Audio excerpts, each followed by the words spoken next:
Hi, I'm Matt Payne, and welcome to 20th Century Revolutions. Episode 2.12, The Committee of Union and Progress. Last time, we traced the initial rise of early opposition movements amongst Muslim elites of the Ottoman Empire, as young, disaffected bureaucrats began publishing critiques of the Ottoman administration within newspapers, journals, poems, novels, and plays. And this was kind of the first instance in which critiques of the government were written within these sorts of popular and widely accessible mediums. So this represents the moment when public opinion first arrived into Ottoman lands. This forging of public opinion within the Ottoman Empire was in many ways the most important contribution of this early group of dissenters, who would come to be referred to by historians as the Young Ottomans.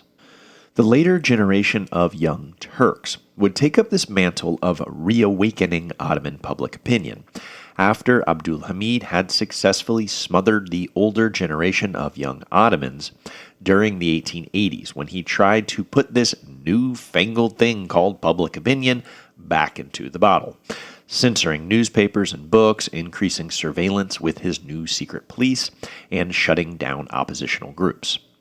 These repressive campaigns launched by Abdul Hamid in the 1880s were in a lot of ways what ultimately separated the so-called Young Ottomans from the so-called Young Turks.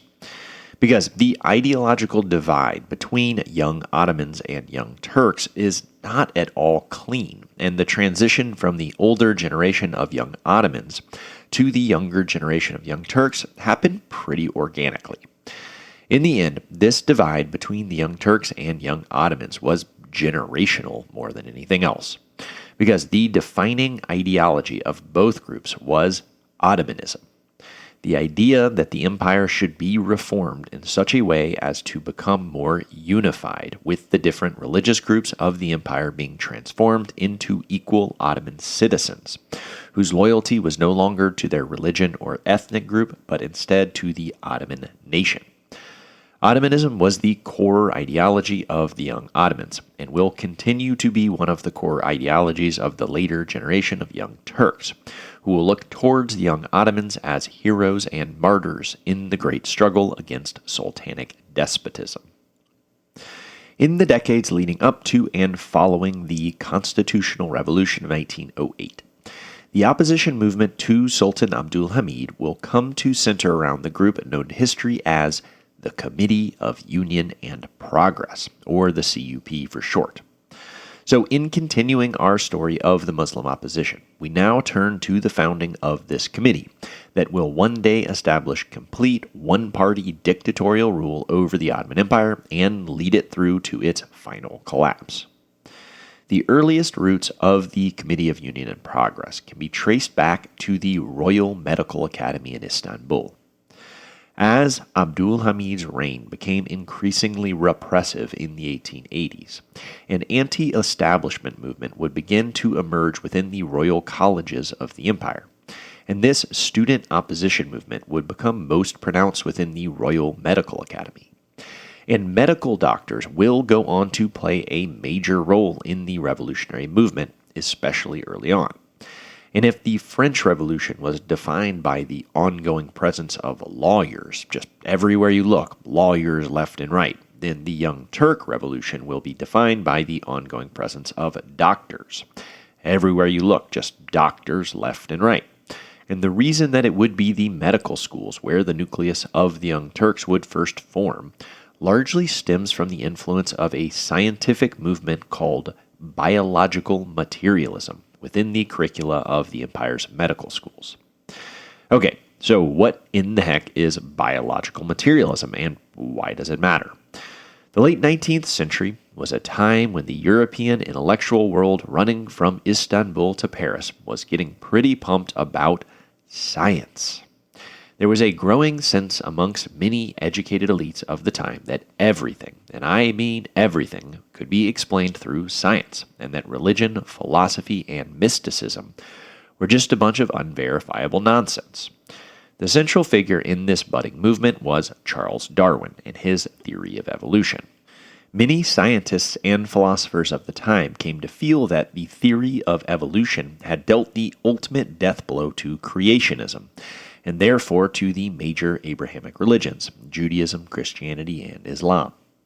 Here was a very convincing scientific theory that successfully explained one of life's greatest mysteries. How did we get here? For Darwin, it was simple.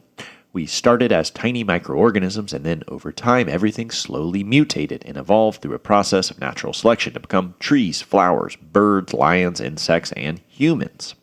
And well, as I am sure you are all very aware, the ability of evolution to explain the existence of life was a pretty big win for science and an equally big loss for religion and mystic philosophy. What this meant is that in the century following Darwin, more and more academics began to apply Darwin's ideas to other things. And this is, of course, where you get social Darwinism, which will be a very important foundation stone for the later ideology of the Young Turks, as they become more and more radically nationalist after assuming power. The first seed of this Darwinian nationalism would be planted right here in the medical schools of Istanbul. So in sum, biological materialism is essentially the idea that you can explain everything about existence through biology, chemistry, and physics. And such ideas were the latest and greatest in scientific thought at the time. So naturally, biological materialism was taught at the medical colleges of the Ottoman Empire.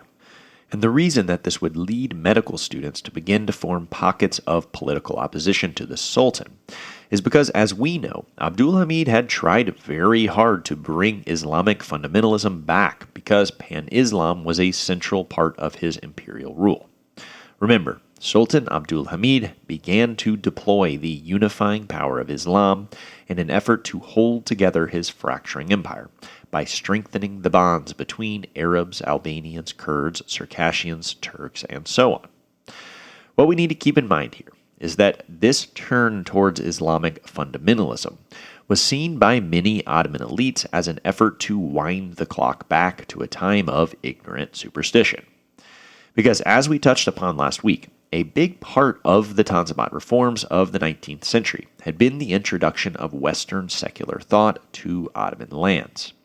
And along with French literature and political philosophy, this would also include the introduction of Western science. And early on, Western science actually gained even more traction amongst Ottoman intellectuals than European political philosophy. And this was because during the Tanzimat era, it came to be pretty widely believed within Ottoman elite circles that the reason why Europe had made so many advances in the past century was specifically because of Western science.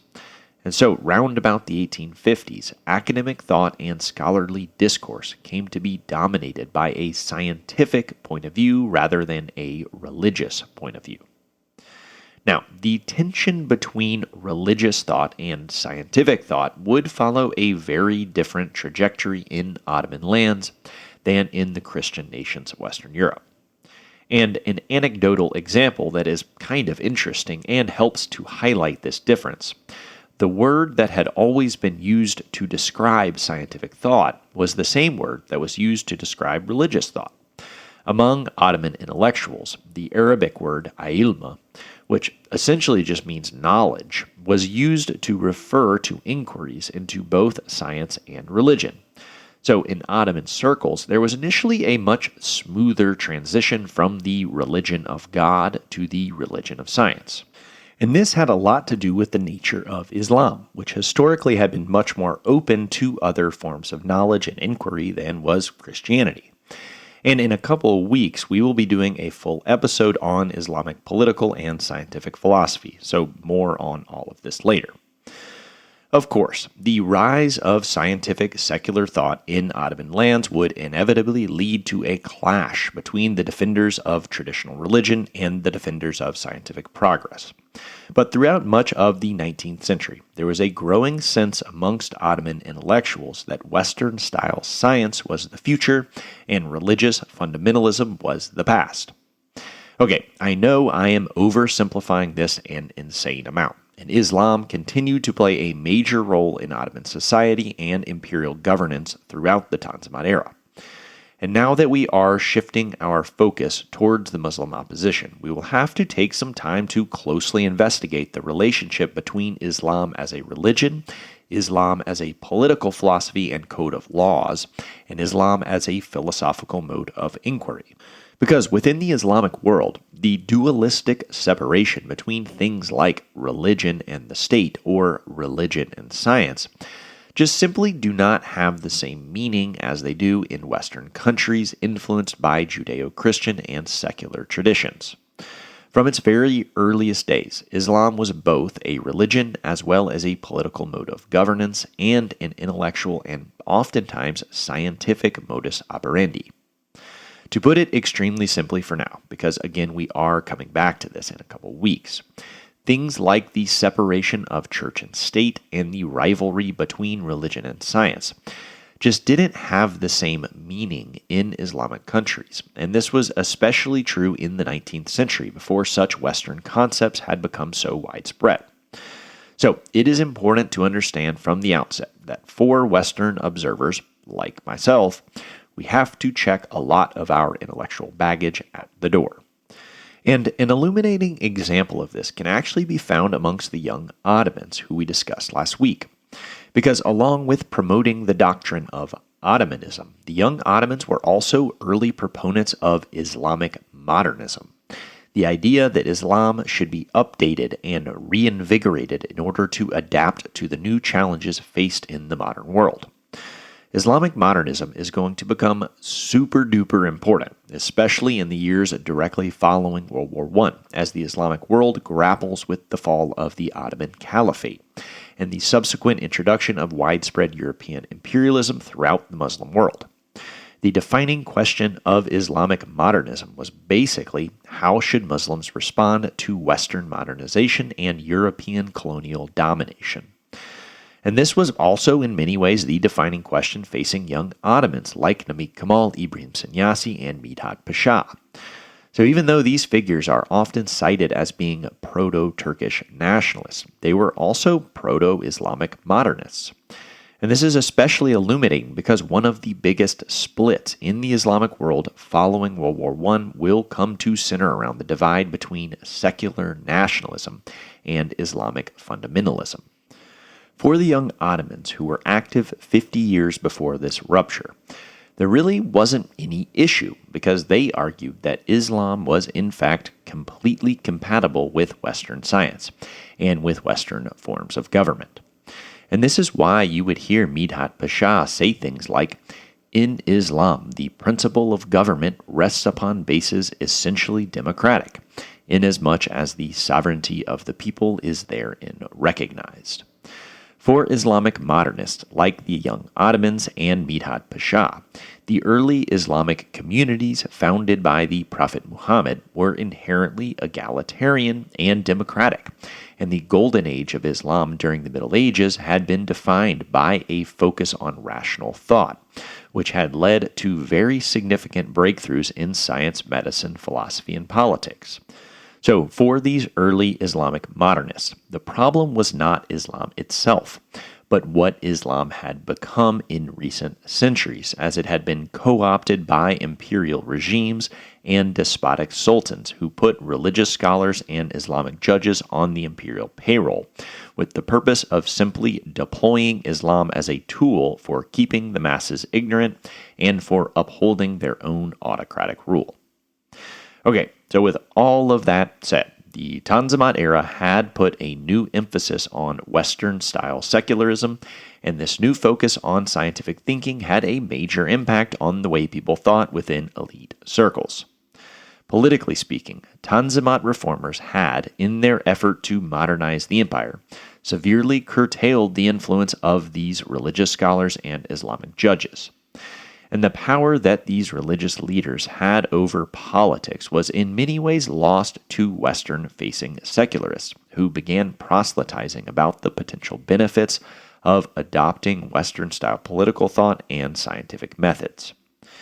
These Western-facing secularists would form a new generation of bureaucrats whose power in Ottoman politics would come to be symbolized in the literal physical building of the Sublime Porte, which would emerge as the new center of power within Ottoman diplomacy and governance.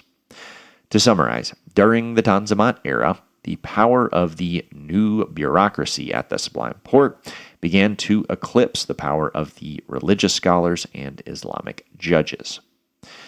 But then, of course, here comes Sultan Abdul Hamid in 1876, and though it is not exactly correct to think of Abdul Hamid as winding back Western-style modernization, he definitely began to check the power of the Sublime Porte bureaucracy as he built his more autocratic style of rule based on personal loyalty.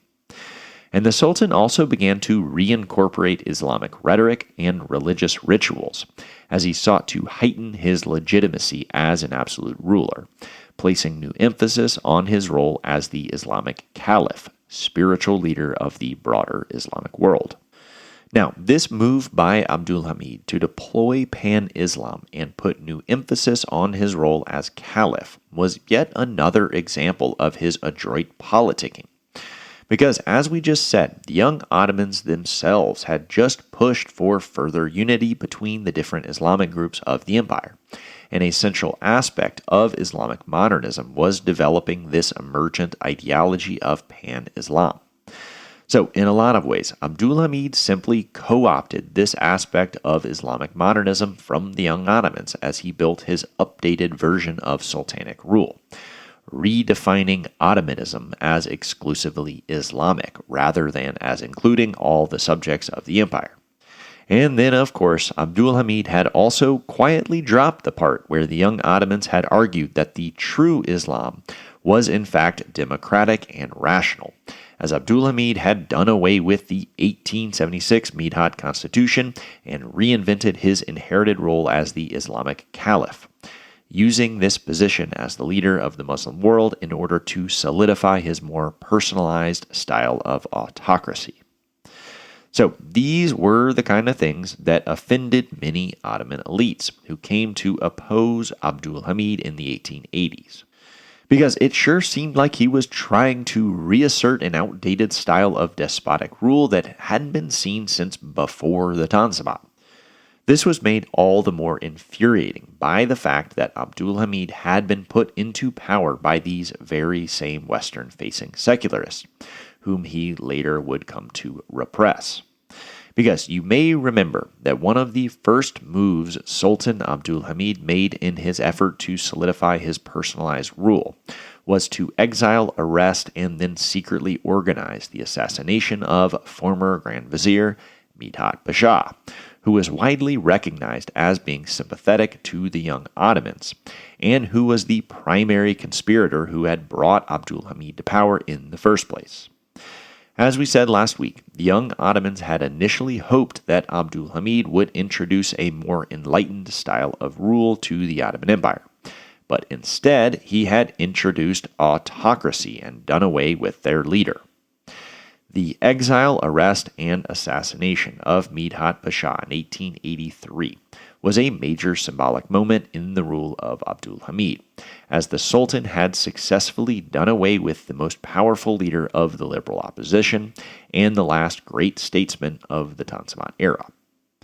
When Midhat Pasha died, the power of the Sublime Porte bureaucracy, the influence of the young Ottomans, and the hope of representative government in the Ottoman Empire died with him. Okay, so with that very long-winded backdrop, we now come back to the students of the Royal Medical Academy. Like we have said, the Tanzimat had been an era of great interest in Western science and rational thought, and this was perhaps most pronounced in the medical schools of the empire. So when Sultan Abdul Hamid began to introduce heavier censorship into Ottoman universities, many students would resist this process as much as they could. Biological materialism was of special significance here because biological materialism was based in Western scientific discourse, and it came in direct conflict with Abdul Hamid's brand of Islamic fundamentalism, as it sought to explain existence through physics, chemistry, and biology, rather than through philosophy, mysticism, and religion. So, amidst a more general wave of student resistance within the empire's universities in response to Abdul Hamid's introduction of tighter censorship, a group of students at the Royal Medical Academy would decide to put together a secret organization with the loose goal of opposing Abdul Hamid's autocratic regime. On June the 2nd, 1889, 4 leaders from this student movement at the Royal Medical College formed what was initially called the Ottoman Union Society. And after many twists and turns, this initially very small seed planted at the medical college in Istanbul would flower into the very large and very important Committee of Union and Progress, or the CUP. The original founders of the CUP, which, by the way, I will often just say CUP because the group will go through a whole lot of name changes, I am sure, just to make things extra confusing for future history podcasters.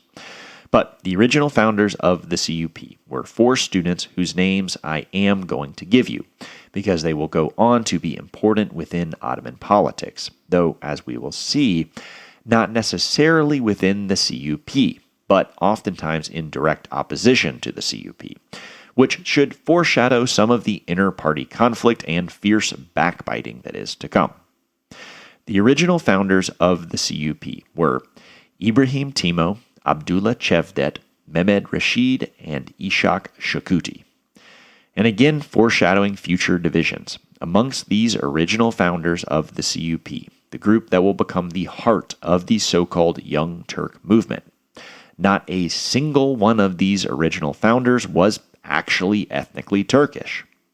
Ibrahim Timo was an Ottoman Albanian who had become active in politics following the chaos of the Russo-Turkish War of 1877, which had set off a crisis in Albania as unrest and outright revolt had broken out amongst the Albanians when it was feared that the great powers would annex their home country. I promise, we will be talking more about the Albanians, just not right now. But Ibrahim Timo, he began as an Albanian political activist and then later founded the CUP. Next is Abdullah Cevdet, who was an Ottoman of Kurdish ethnic heritage, originally from eastern Anatolia, hailing from one of those Kurdish communities who had left nomadic life and settled in the towns and cities of eastern Anatolia. Abdullah Cevdet had grown up as a devout Muslim, but through his education he had become heavily influenced by biological materialism. As a previously devout Muslim who became secularized, Abdullah Cevdet would hold a point of view that would become increasingly common within the ranks of the CUP, whose members would seek to strike a balance between secularism and Islam. Cevdet's point of view can be best summarized in a quote in which he said, "Although the Muslim God is of no use in the modern era, Islamic society must preserve Islamic principles." And you can really hear the echoes of Islamic modernism in this quote. And these early young Turks were, much like their young Ottoman predecessors, eminently concerned with how to best introduce Western reform while still maintaining the unique Islamic character of the Ottoman Empire. This idea of creating a secular society based around Islamic principles is going to become hugely important, not only for the future of the CUP and the Ottoman Empire, but for the future direction of politics within the Muslim world more generally. The central question for secularists like Abdullah Cevdet would be, how do we adopt the benefits of Western science while still maintaining our distinct Islamic culture? Okay, third up is Ishak Shakuti, another Kurd from eastern Anatolia, who will in time become a critical link between this old guard of the CUP in Istanbul and the new guard centered around Ahmed Reza in Paris, who we will more fully introduce next week. And then fourth was Mehmed Rashid, who is probably the most controversial figure amongst these original founders, as Mehmed Rashid will, unlike the other three founders, stick with the CUP all the way up to and through the Armenian Genocide, an event he will take a very active part in. Mehmed Rashid was actually originally from the Russian Empire, hailing from one of those Muslim communities around the Black Sea, who had faced fierce repression at the hands of the Russian imperial government. So, as a very young child, Mehmed Rashid was amongst those Circassian refugees we discussed during the Armenian series, who flooded into Ottoman lands in the 1870s in order to escape the persecution of the murderous Russian imperial army. So again, it's Ibrahim Timo, an Albanian, Abdullah Cevdet and Ishak Shukudi, both Kurds, and Mehmed Rashid, a Circassian. Initially, all of these original founders were mostly concerned with discussing how they could halt the seemingly never-ending decline of the Ottoman Empire.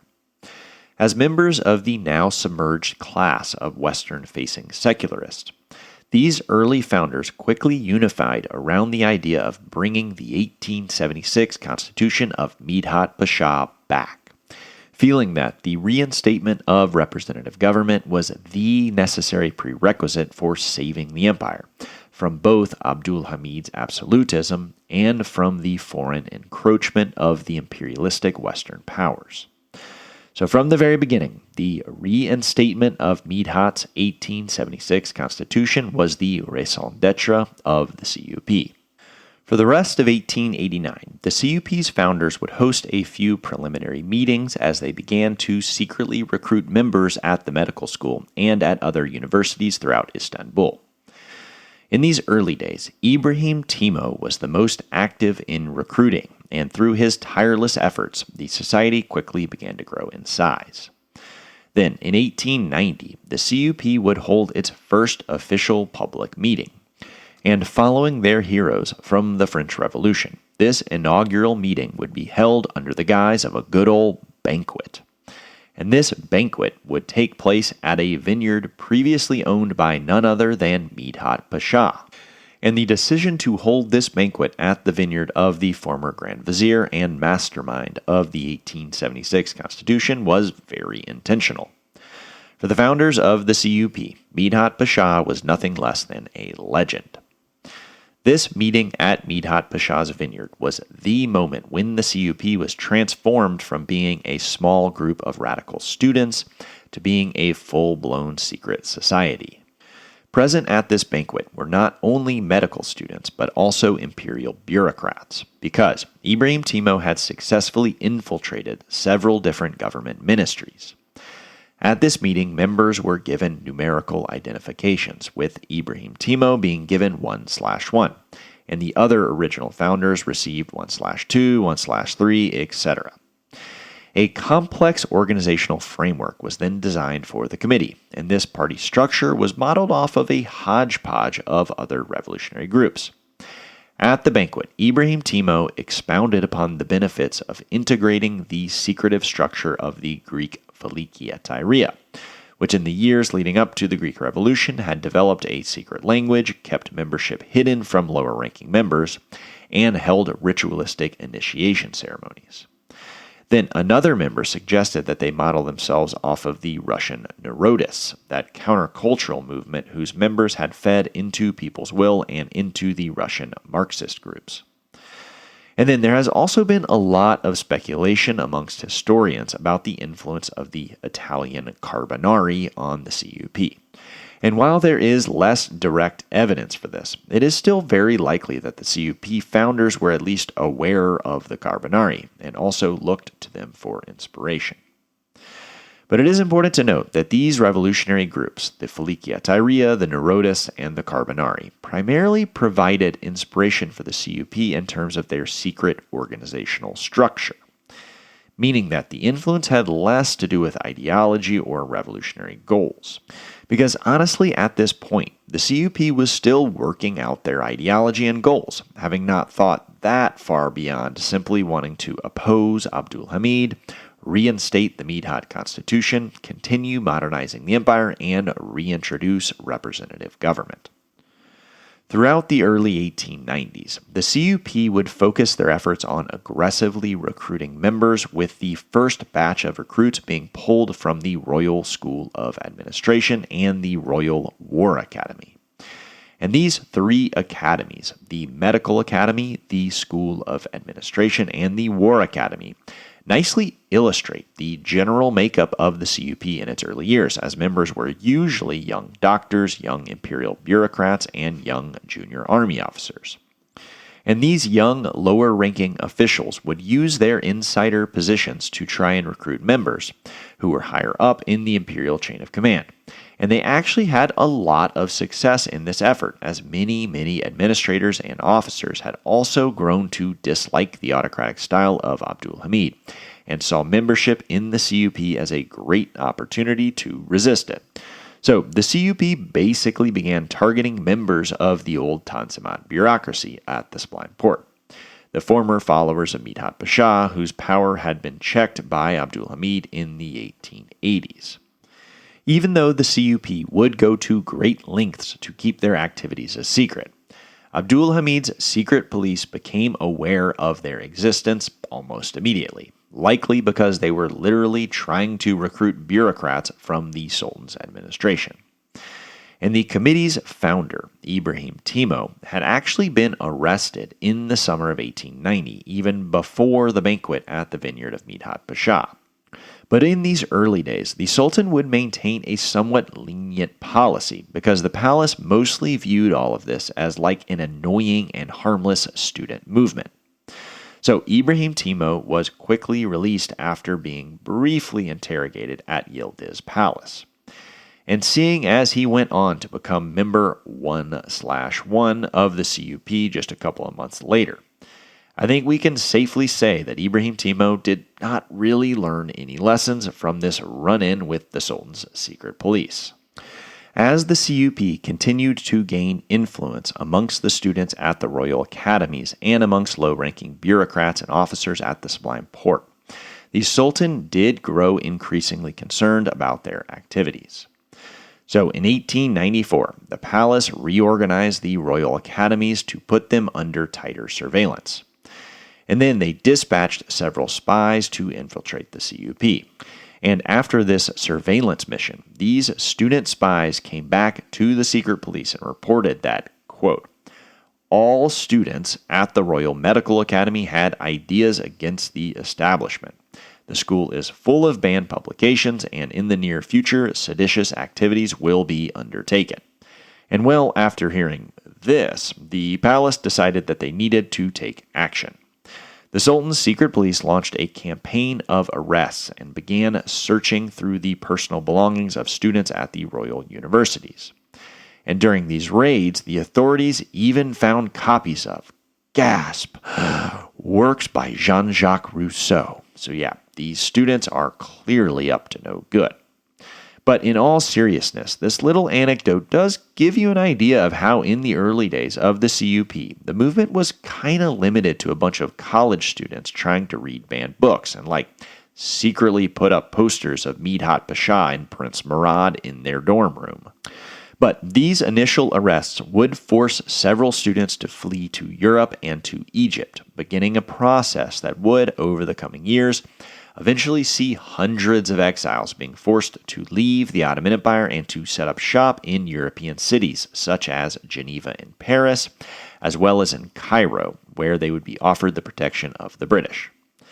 Now, in the coming years, these emigre circles will become the incubator for the Young Turk vanguard.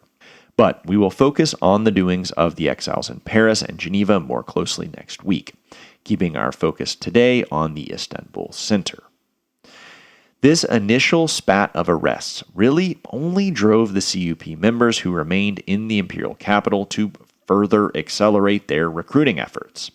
And it was during this time that the CUP made initial contact with some very important people like Ahmed Reza and Murad Bey, the two figures who will emerge as the leaders of the Young Turk emigre scene in Paris and Geneva in the coming years.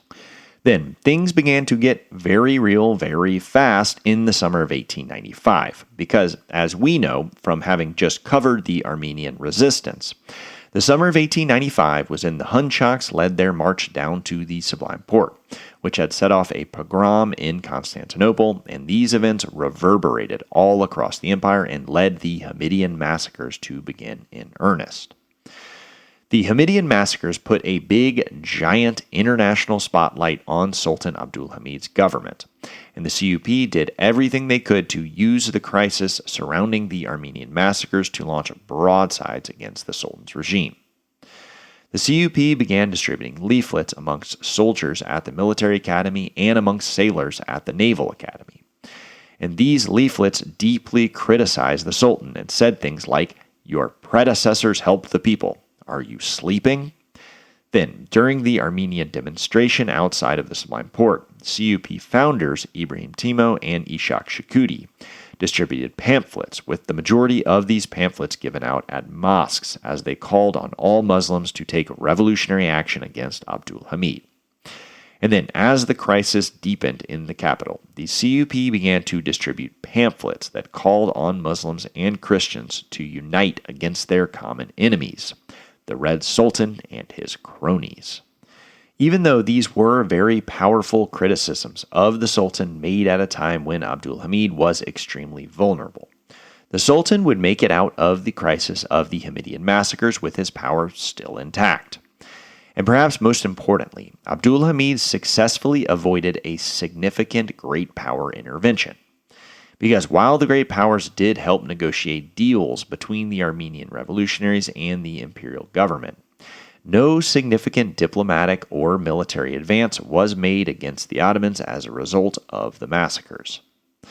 So, by 1896, the Sultan had some breathing room, and he would take the opportunity to initiate a giant campaign of investigations and arrests into the CUP. And in the months that followed, it is estimated that nearly 900 people were arrested during this repressive campaign. These arrests would include all of the original founders of the CUP. So, Abdullah Cevdet and Mehmed Rashid were both arrested and exiled. Ibrahim Timo was forced to flee to Romania. Ishak Shikuti avoided arrest for the longest of anyone, but he too was eventually apprehended and exiled to Rhodes. Before Ishak Shikuti was arrested, though, he would officially transfer the leadership of the CUP to a fellow comrade and fellow doctor still living in the capital.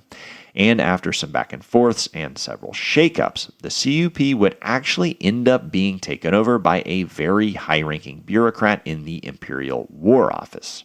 And through this connection, the CUP in Istanbul would, in pretty short order, come to be made up almost entirely of high-level diplomats, top-tier military officers, influential religious scholars, and even a few ministers serving directly under the Sultan. So, through his effort to crack down on the CUP, the Sultan had inadvertently transformed the Istanbul branch of the CUP from being a student group to being a secret oppositional faction made up of high-ranking government officials. And as weird as it might sound, this new cohort in the imperial capital had basically zero connection to the original CUP founders.